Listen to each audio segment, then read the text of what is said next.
Quasi here, and in today's video I want to share with you the real reason why you don't see consistent success in any endeavor that you pick up.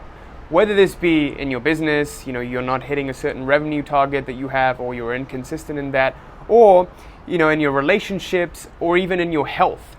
And what this has to do with your subconscious mind and retraining your subconscious mind. This is a lesson that I had to learn through deep introspection over years and years of gaining this self-awareness, seeing my old patterns, and seeing what I focus on and changing the content of my focus. Once I learned how to do this, I started to move more swiftly towards my goals in every single area of my life. And it wasn't a struggle anymore because there wasn't this unconscious part of me, this subconscious part of me that always held me back anymore. So I want you to stick around to the very end of this video because I'm going to give you a short key tool that you've probably heard before, but not in the way that I'm going to describe to you. So make sure you stick around to the very end of this. So without further delay, let's get started. Now, what I want you to know is that most people focus on the wrong things, okay? And what I mean by that is you think you're focusing on the wrong things, and there's a conscious part of you that you train to focus on the right things, but there's always this subconscious part of you that just dominates that conscious part.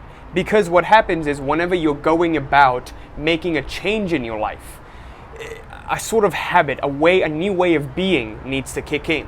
And in order for that to happen, there needs to be sufficient time and sufficient repetition for that to happen. Kind of like riding a bike. The first time you do it, you learn a thing or two, and your muscle memory, it develops this memory of what works and what doesn't. But then if you don't keep it up, you don't really develop that skill and you don't learn it till perfection. So this is the problem with most people and why they're inconsistent even in their businesses or, a skill that they pick up, right? Because they haven't given it sufficient time, the muscle memory, for it to kick in. And it's so difficult, so much more difficult with your mind because you're so attached to it, okay? You're identified with the mind. Whatever you think, you are. As René Descartes said, I think, therefore I am. But in reality, it's I am, therefore I think. You are first, and then thoughts arise, right? But we just get it the other way around. Whatever we think, we start to, question our thoughts and get identified with them. Like, oh my God, that was such a perverse thought. Why did I just think that? It becomes such a big deal.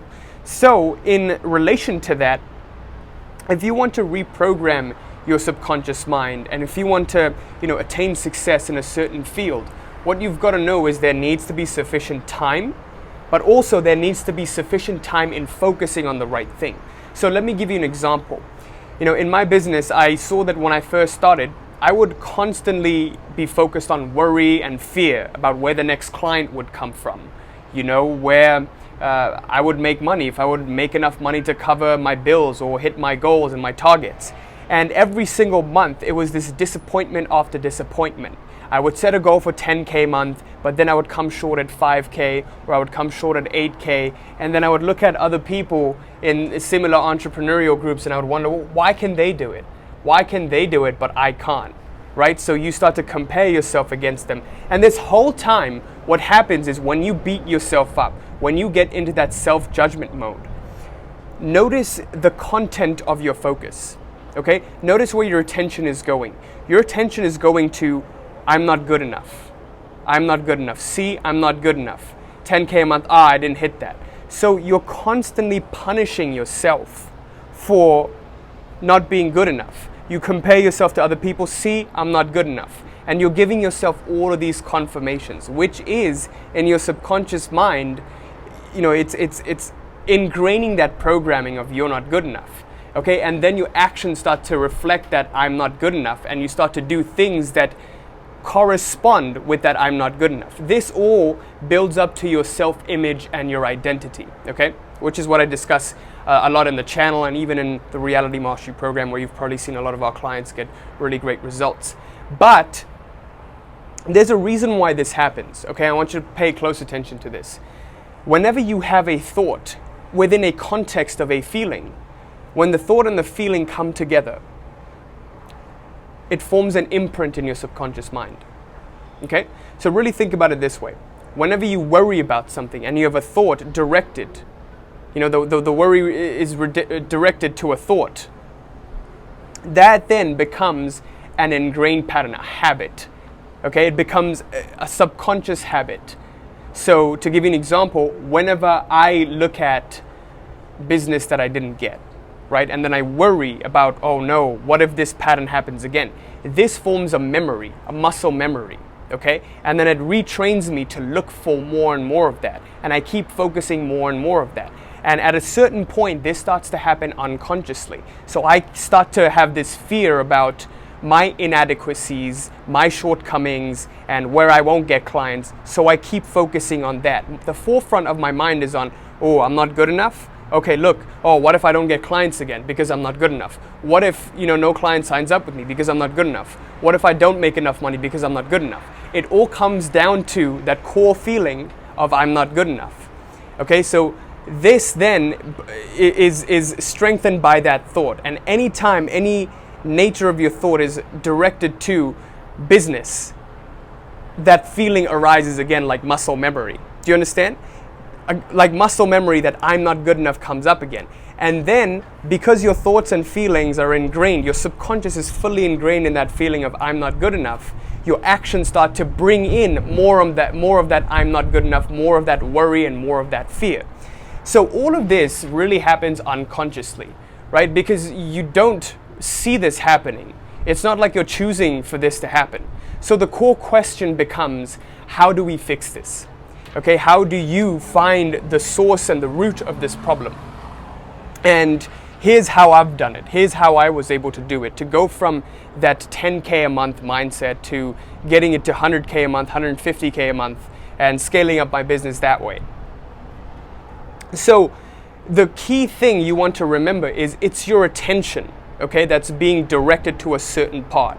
So imagine it like this. If you're constantly complaining, the nature of the dissatisfaction, the feeling of dissatisfaction is directed to the content of your worry.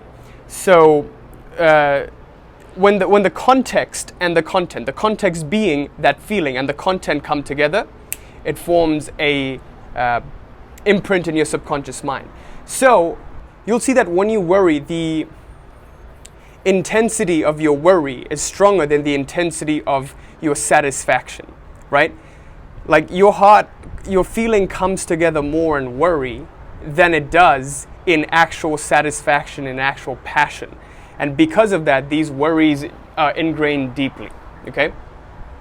So now in order to change that, you've got to catch yourself. You've got to have this self-awareness to catch yourself when you're focusing on the wrong things. So I would remember back in the day, I would start complaining, and whenever I would get into a mode of complaining, I would just neutrally observe that instead of trying to change it, okay? Instead of trying to, force my attention some other way, I would just neutrally observe that. When I started to neutrally observe my worries, at that moment, something very interesting happened. I just took a step back from myself, and I saw that I'm not the worry. The worry just happens because of old trained habits. The worry just happens, but I'm not choosing this. But now that I watch it, there's a separation between the worry and the worrier. Okay, so now I can choose where I redirect my attention.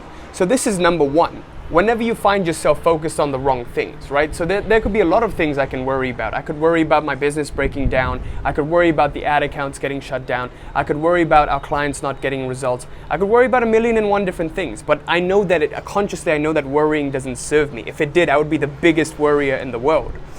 So it's just the fact that I'm interested. I used to be interested in the worries, and I used to feed it. I used to be interested in complaining. I was interested in all the drama.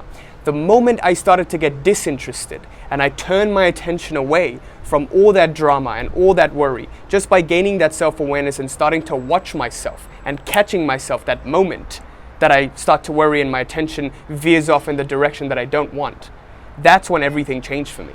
Okay? So the key for you is to become disinterested in the drama. When you start to immerse yourself in all of those TV shows, in all of those social media networks, and you start to see people worrying and you start to look at the news, you start to become entertained by worries and fears rather than what actually excites you. Okay? This took me a very, very long time to figure out. And this is a very, very subtle lesson. I know a lot of you might not even resonate with it, but for those of you who will, this will completely change your life. Just hopping off social media for me was a big step, but the biggest step of all was learning to redirect my attention, right? Redirecting my attention to what I do want, what does excite me, rather than what worries me, okay? So step number one is to neutrally observe when this event is happening, and then you start to retrain yourself. The second step is to just redirect your attention more towards what you do want, okay? This simply happens once you get clarity around your life. Once you get clear on what you actually want, what you want to achieve, rather than what you don't want, okay? When I started to do that, when I start to redirect my attention from, oh no, I'm worrying about not getting clients, I'm worrying about not hitting my goals. So I'll give you an example. Let's say this month you set a goal for hitting 20K a month in your business and you didn't hit 20K a month. Instead of focusing on, I didn't hit 20K a month by this much, let's say you hit 15K. Instead of focusing on, oh, I just missed my mark by 5K this month. Man, damn, I didn't hit my goal. Instead of focusing on that, you could look at the progress that you did make, the lessons that you did learn that will help you again hit that 20K a month, okay? So with that, I conclude this video. I want to keep this really short, but those are the two steps. I want to do a quick recap, okay? The key points I want you to take away from this are, number one, understanding that there's this old pattern in the background that always keeps running, old program that always keeps running. And this has been trained through unconscious living, through what you've been accustomed to what you've been exposed to. This you don't have much say over, but now that you see this, now that you're conscious, now that you're awake and aware, now you have the choice to choose from this moment onwards what you focus on, okay? So we talked about thoughts and feelings and how they create that imprint in your subconscious, why it's more important to be focused on what excites you rather than what worries you, okay? And the tool that we discussed to help you break out of this is gaining that self-awareness to catch yourself in the moment of you complaining. You have to just look at it as units of attention. How many units of attention am I attributing to this thing that I'm complaining about that's broken? Is more of my attention going on complaining, or is more of my attention going on the solution to the problem? Are you thinking more about the problem, or are you thinking about the solution to the problem? Even people who are entrepreneurs, they'll go on social media, and I remember this happened to me. They look at other people getting successful and then they start to compare themselves. But this comparison happens within the context of, oh, I'm not good enough, right? So then instead of getting inspired by other people who are doing well and learning from them, you start to complain and get bitter. Instead of getting better, you get bitter. And that's because of that old subconscious programming, that context. I know this is getting a little bit heavy, but I want you to rewatch this video to really understand the core points of it. So the two tools, just to conclude the video, number one is to observe yourself neutrally without trying to change anything, okay? Number two is to redirect your focus to what excites you rather than what worries you. At the end of the month, when you don't hit your goal this month, again, for the 50th time, I don't care how many times you've tried. It's how many times you've gotten up. Instead of focusing on falling and failing, focus on how you can get better next month. And you'll see that with this attitude, all of the actions, all of your thoughts, your whole energies will get realigned to moving towards that goal, okay? So thank you so much for watching. I hope this was helpful. Just leave me a comment letting me know what you thought of this.